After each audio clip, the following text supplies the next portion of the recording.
Yeah, I'm just going to talk about how we're using planning and Hyperion tools at TimkenSteel. A little bit of introduction on myself, TimkenSteel, some of our financial systems history, basically how we got to where we are today.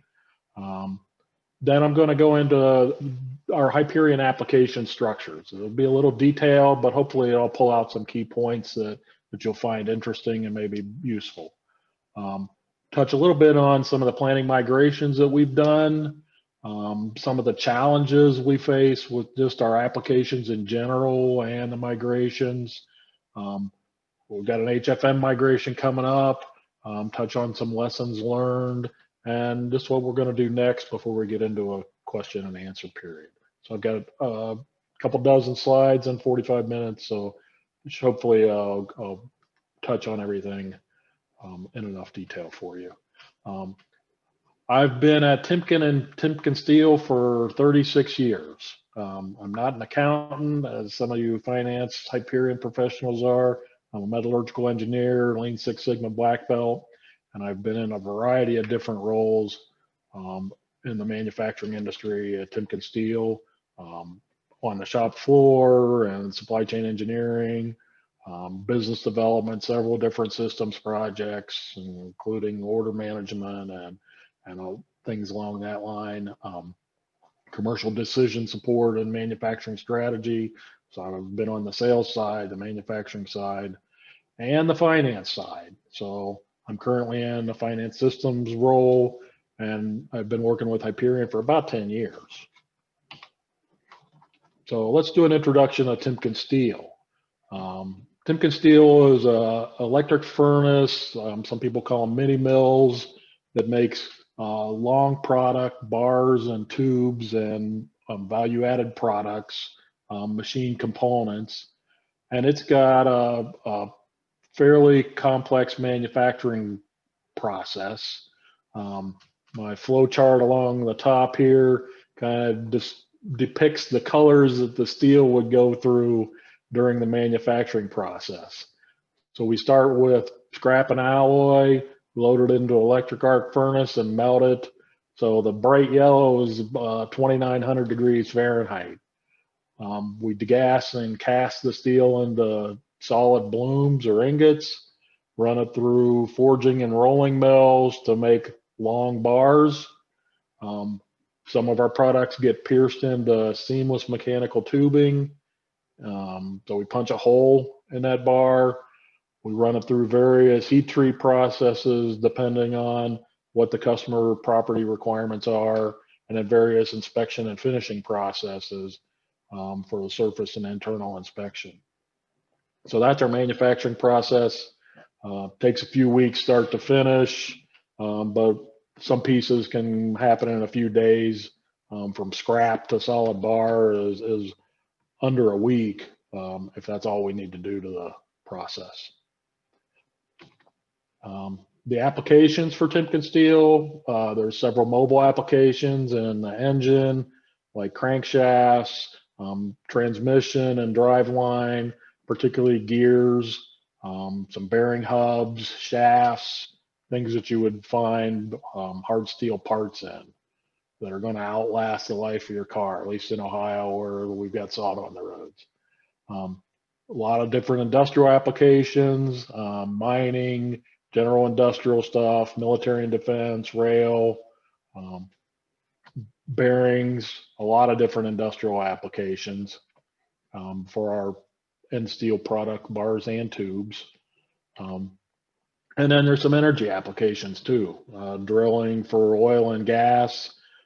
There's different types of drill tools involved with the tubing. Sometimes we'll drill holes into bars and use that too for different parts. So our customers make these various components for drilling applications and then completion of wells where you're transferring the oil and gas from the well to the refineries. Okay, so one of the things that you may hear in a finance environment when they're talking about different Hyperion or options for managing your financials is they want a single source of the truth. Well, I think that's a little bit of a myth. There's multiple sources, depending on what level of detail and what you're looking for. And like most big manufacturing companies, we've got a variety of sources of data, relational databases. Our manufacturing processes are built on relational databases. There's a lot of process automation, a lot of manufacturing process control data that gets put in relational databases. You may have an ERP that helps manage your shipments and invoices. So you've got that level of detail. And then you've got the Hyperion systems, which are generally summarized pieces of data for whatever your application is, sales and costs primarily. And even when you start talking about costs, there's more than one source of the truth. There's standard costs, there's activity-based costs, there's the cost at the time of manufacturing versus the time of shipment to the customer. You have different metrics. Steel is heavy. Tons are one of our primary drivers on cost, and there's multiple different types of tons.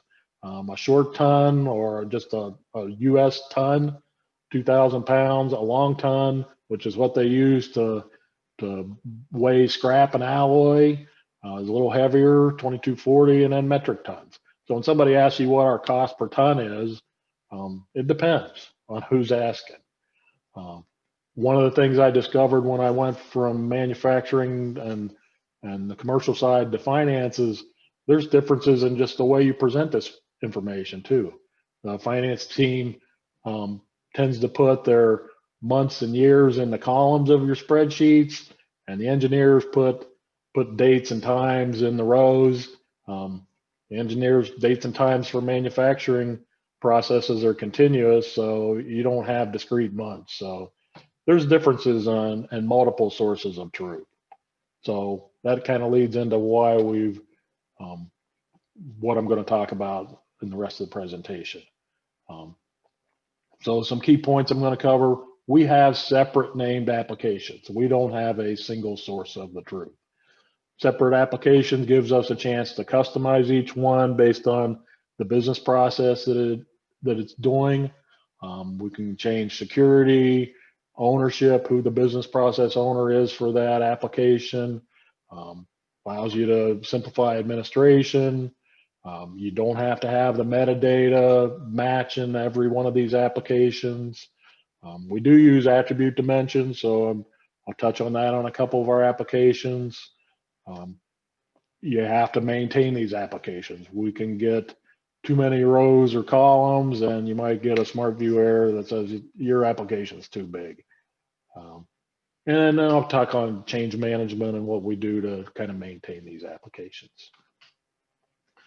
Okay, how did we get where we're at? So TimkenSteel was a spin-off of the Timken Company. The Timken Company was formed over 100 years ago, and the Timken Company had a few Hyperion applications in the early 2000s that were both corporate and steel specific. And it was an on-premise environment for both HFM and planning.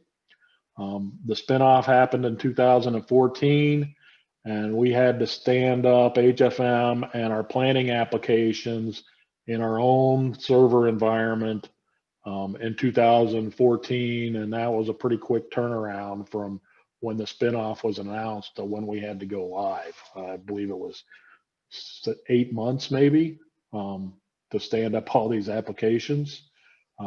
In 2015, we migrated our general ledger to SAP, so that affected a lot of our Hyperion applications. Then in 16, 17, and 18, Oracle talked us into moving from on-premise to the planning and budgeting cloud service. So we started moving our planning applications to the cloud. The first one took a little bit of time. The second one took less time. And we continued until we had all 4 applications done. Last half of last year, We were evaluating what to do with our on-premise HFM and looked at some options, including upgrading it on-premise or whatever. We're deciding to go to the financial close and consolidation and close package in the Oracle Cloud, and we're going to work on that this year. So these are our different Hyperion applications. HFM just does a consolidation and close, external reporting. PAR is a performance analytics repository, and it's our primary financial application. It has actuals and forecasts by business segments, product segments, different entities. SGA is basically what it is: sales and general administrative and actuals and forecasts. Manufacturing, costs and forecasts, different application than SGA, different drivers.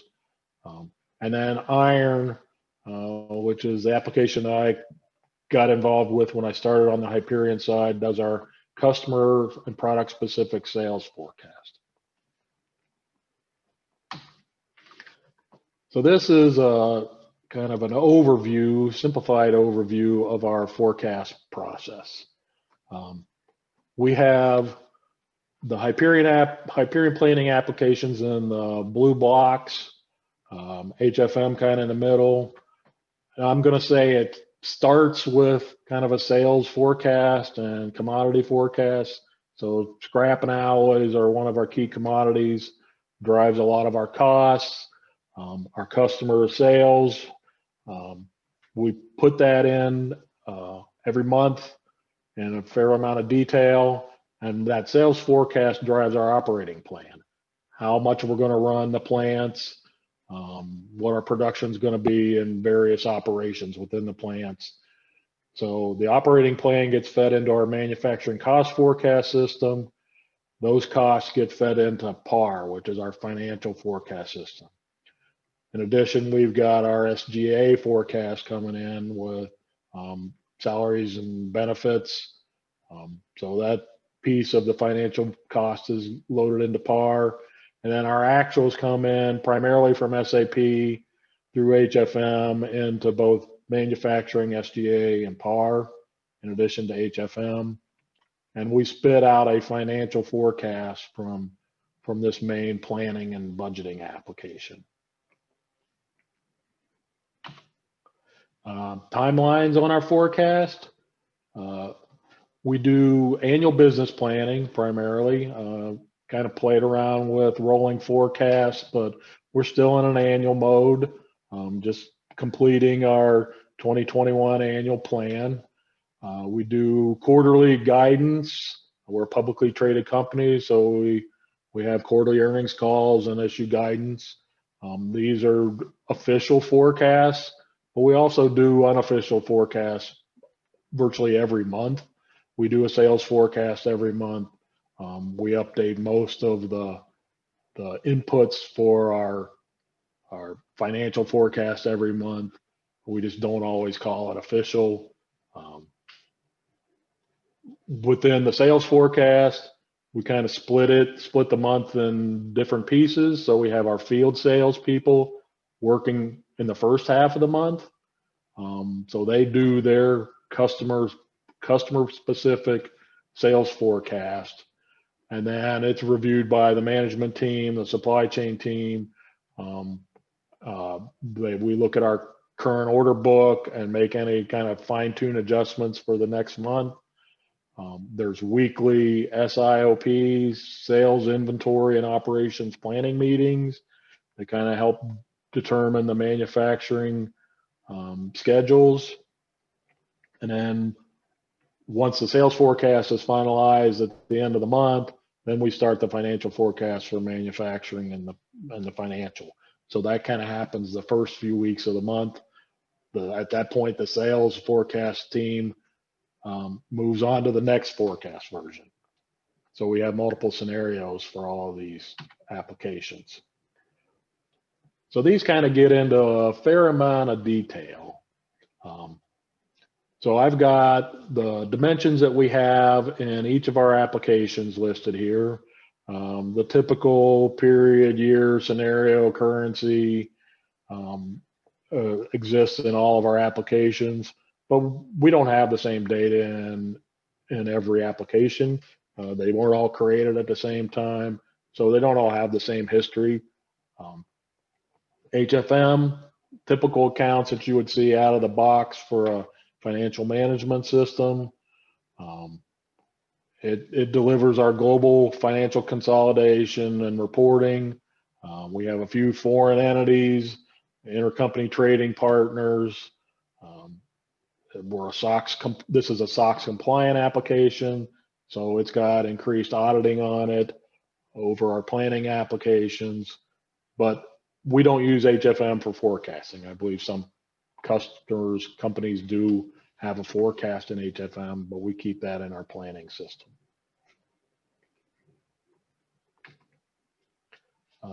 PAR, again, PAR is our primary finance forecasting system.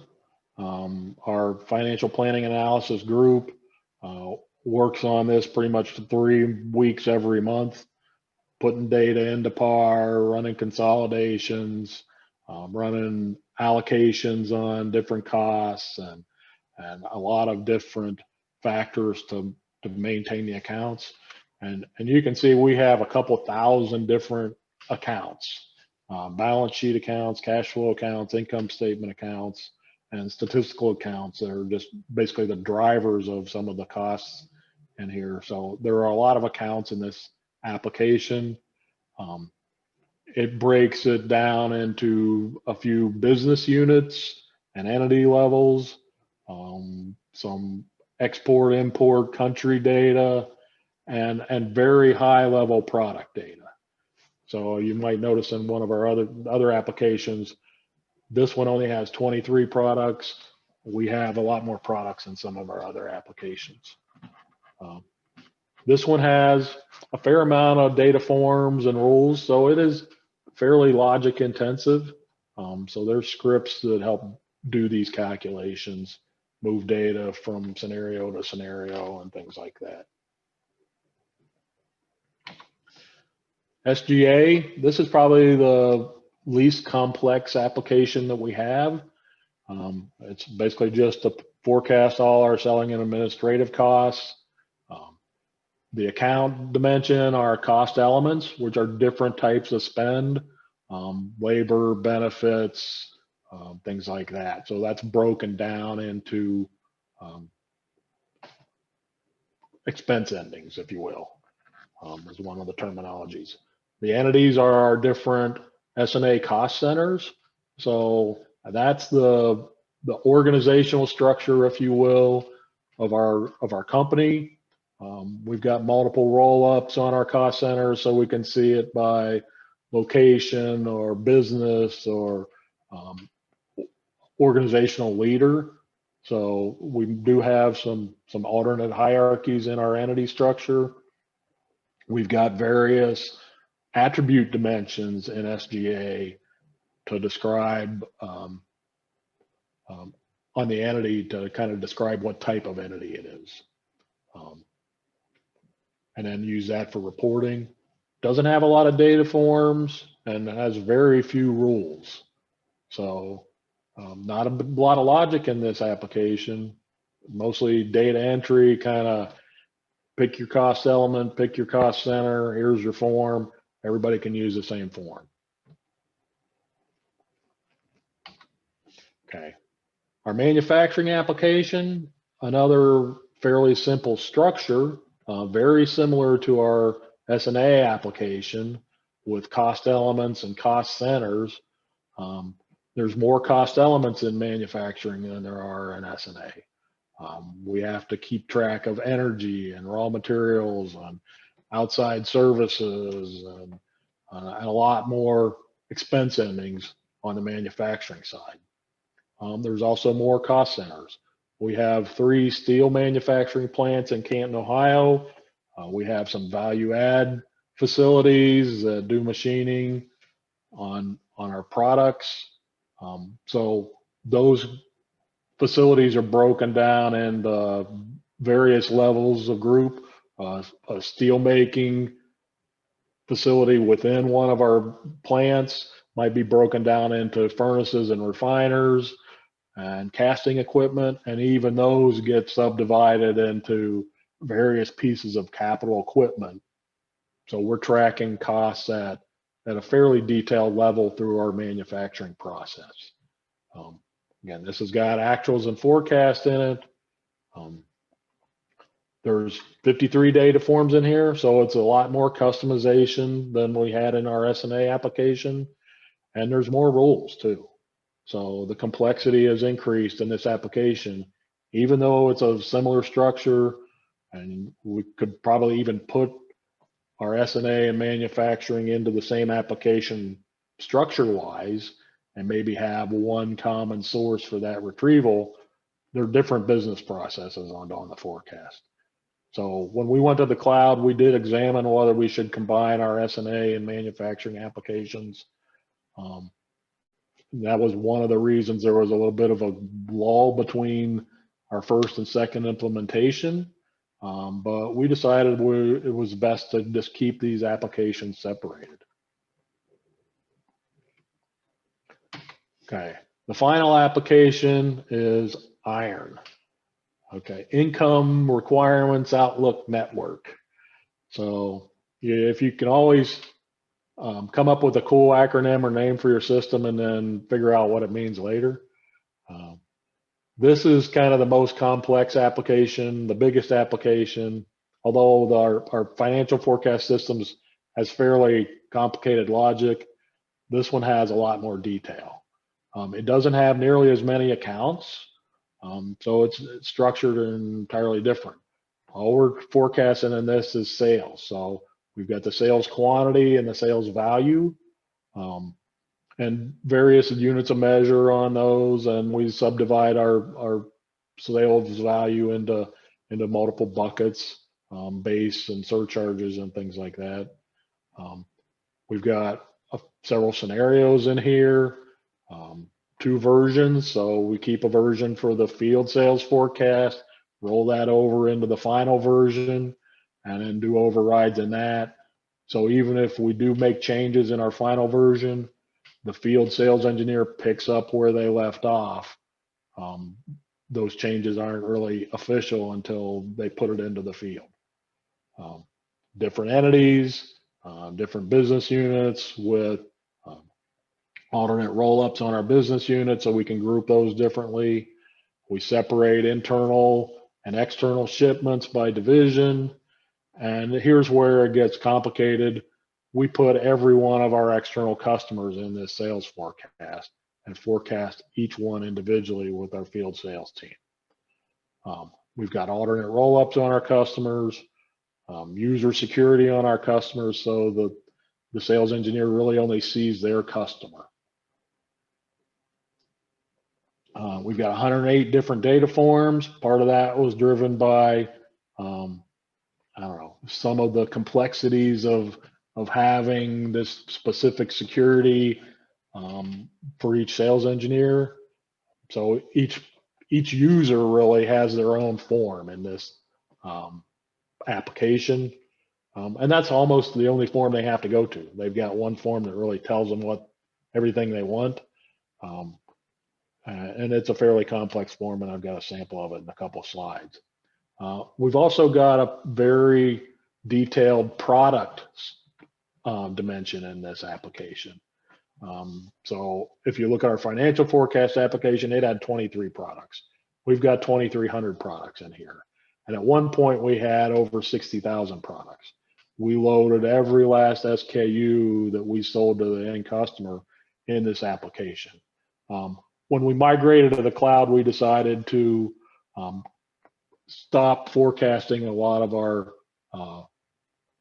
products at that detailed SKU level, and we consolidated those into product groups.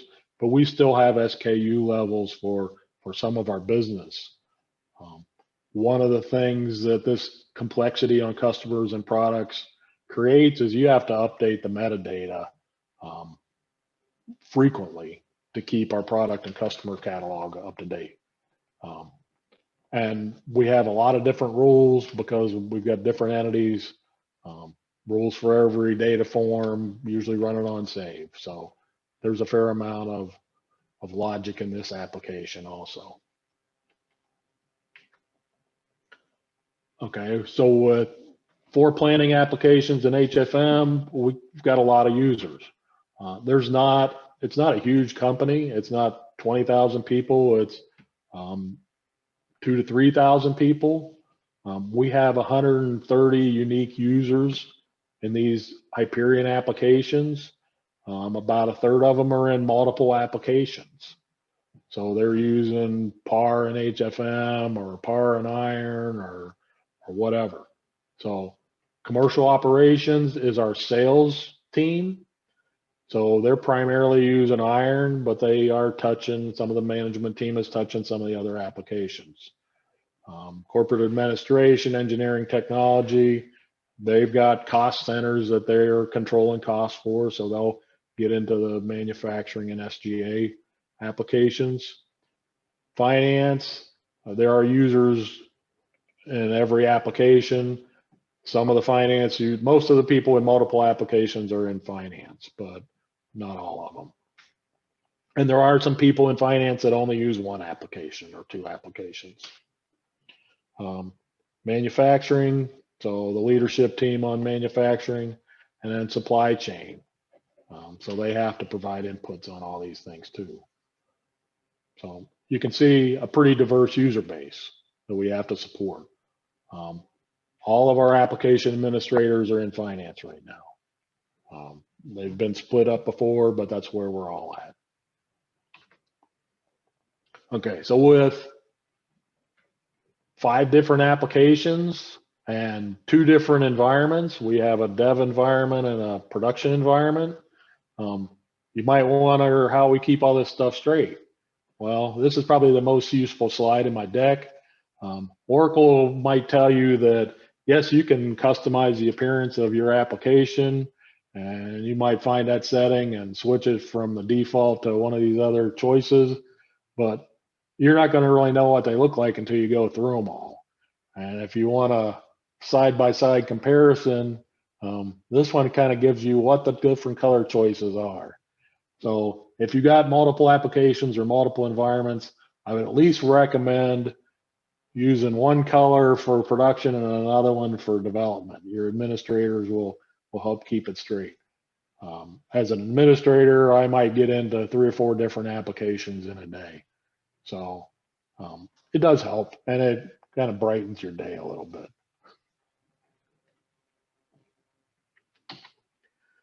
All right, so let's talk a little bit about our cloud migrations. So we've moved 4 planning applications to the cloud. We started with the least complex application. We started with our SGA application. Took about 6 months. We did this internally. We brought in one outside consultant to help us with it, but then did it with our own internal administrators and users. That included the testing, training, the development. But when you're doing a migration, the first thing you want to do is you want to plan for it. So you've got to take an inventory of all your application objects. So kind of what I showed on the screens before, what are my dimensions? How many data forms do I have? What rules do I have? And you've got to basically look at each one of these and say, I'm going to have to touch it either a little or a lot to move it to the cloud. So you might want to do some of this cleanup before you start the migration.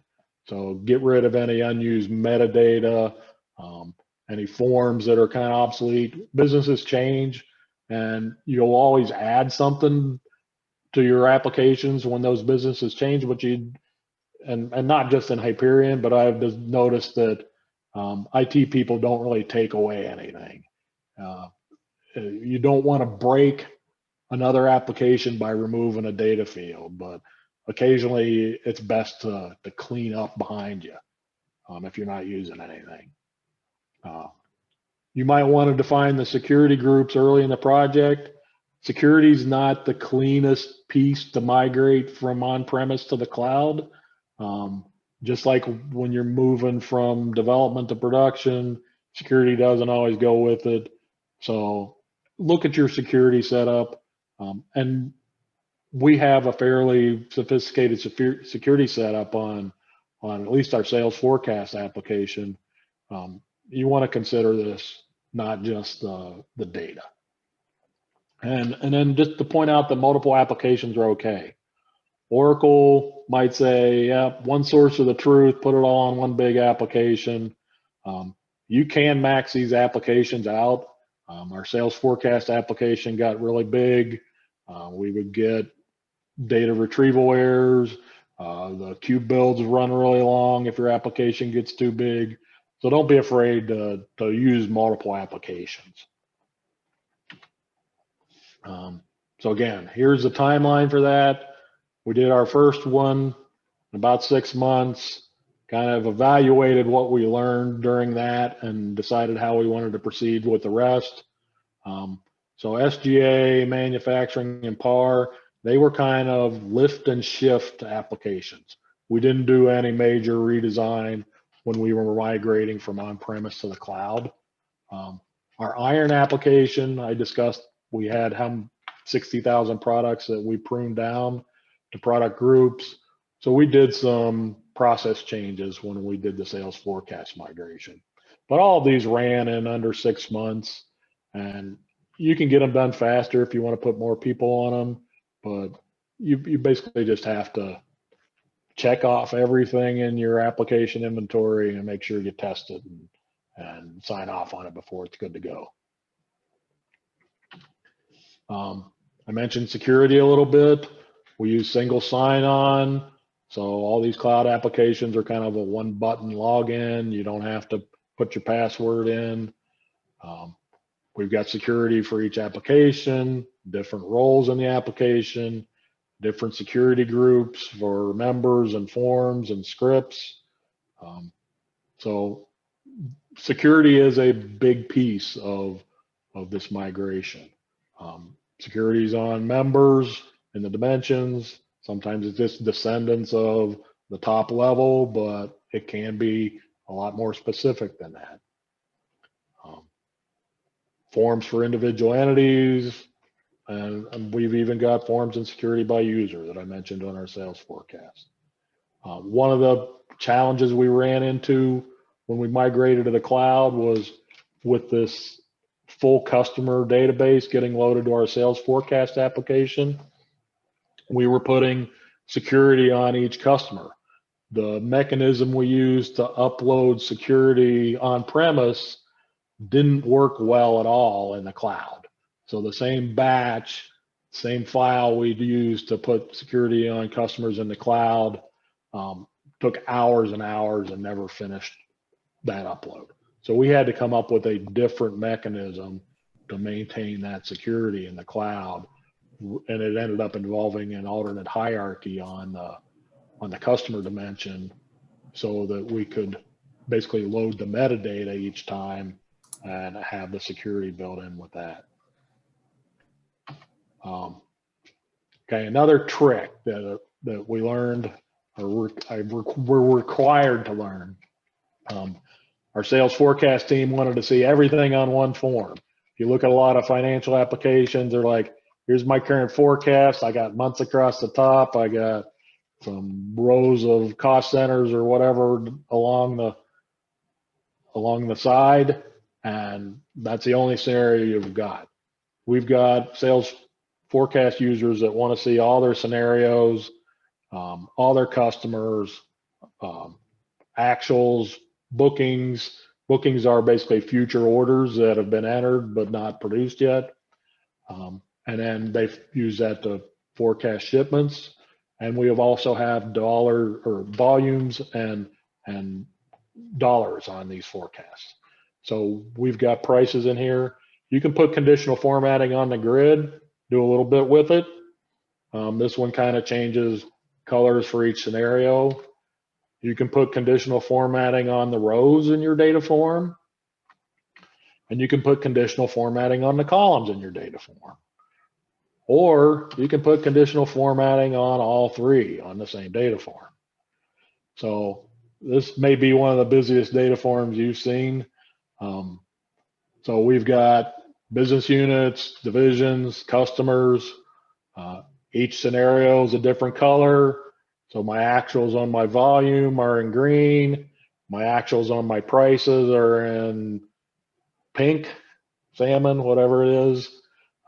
I've got 6-month averages calculated. I've got bookings. I've got the current forecast. So the editable fields are here in yellow. If it's a subtotal, it's grayed out. And then these red cells in the middle. Okay, so we do both bottoms up and top down forecasting. So bottoms up is easy. You enter it at level 0 and it adds up.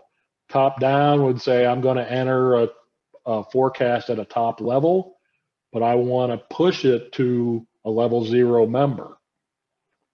Well, that's easy to do if you already got a baseline mix involved in the level 0 data. I could change this 150 to 300 and it would double all of the level 0 data. If I don't have any level 0 data and I put a number at a top level, I don't know how to distribute that. So either your rule has to make some assumption that I'm going to put it in this level 0 product by default, or you have to kind of force the user to go to level 0. So we used red cells to say, you don't want to put a forecast in here because when we do a level 0 export import, it's just going to get lost. So you have to go to the level 0 to enter your data. So we've got a lot of color coding in here, did all that with conditional formatting.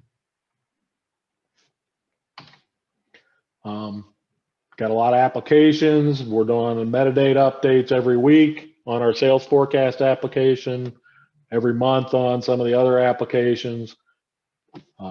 We do data loads, happen every night or every hour in some cases. So we use EPM Automate. So you're not in planning, you're in EPM Automate on your on-premise EPM server that helps do the data interface between those. That's a very important part of your planning applications and your planning migration. You'll have to change all those EPM Automate scripts if you're using them on-premise and you want to move them to the cloud. Again, we've got weekly batches to load customer and products. We've got thousands of customers. We're doing metadata updates on a regular basis. The EPM Automate helps streamline that process.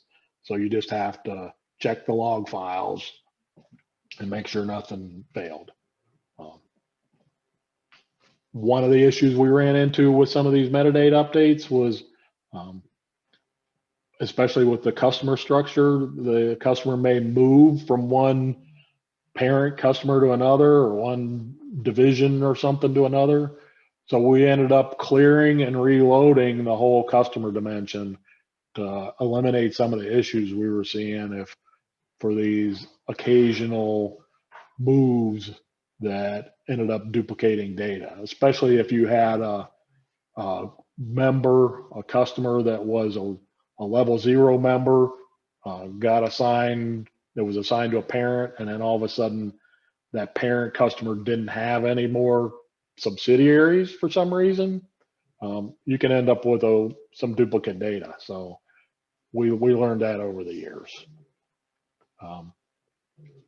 There might be some tricks you need to do to maintain the security if you're deleting the whole dimension. So basically we created a form that said, these are members we want to retain even when we clear the dimension. So we don't lose that security when we clear the dimension. And again, like pruning before you migrate from on-prem to the cloud, you want to do some manual cleanup occasionally on some of these applications. Okay, lessons learned on planning migration. You want to solidify your application and business process owner before you start any major upgrade or overhaul of any of these applications. the administrators and outside consultants or whoever you're using to do the work, they'll do testing and they can help write training documents, but you want a business user to help sell this change. There's not a huge difference in look and feel going from on-premise to the cloud, but you still want the business process owner to help deliver and get that buy-in from the end users. Utilize application change management, not just for your planning applications, not just for migration. There's other applications that might have to change that are feeding data into your application.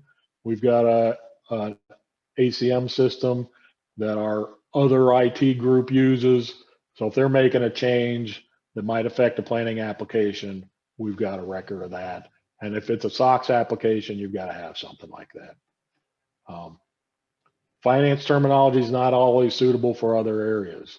The finance team, when we built the sales forecast application, they used numbers for everything. Numbers for cost centers, numbers for legal entities. And it's like the sales force was not familiar with those numbers. So we've put it in user terms. EPM automate again. You've got to use that. You've got to know it. And it's very useful and saves a lot of time. Don't stand still. Just keep moving. Don't wait multiple years and say, hey, it's time for an upgrade. Keep chipping away at this, doing continuous improvement on these applications all the time. Some of the next steps, like I said, we evaluated what to do with our on-premise HFM. We're going to move to the EPM cloud, use some of the features that are associated with that EPM cloud that we don't have right now, including narrative reporting. When Oracle sells you EPM, you get a account reconciliation tool. So we're not going to implement that as we migrate HFM to FCC, but we'll evaluate it soon after that. And then there's plenty of other EPM products that Oracle's willing to sell you. Just get out your checkbook and we'll see what other things might fit into our Hyperion environment. We made a decision to move to the cloud. It was right for us. And I think Oracle's got a solution that will be around for another 10 or 20 years, probably more than my career. So hopefully that'll take care of our financial systems for a while. Are there any questions?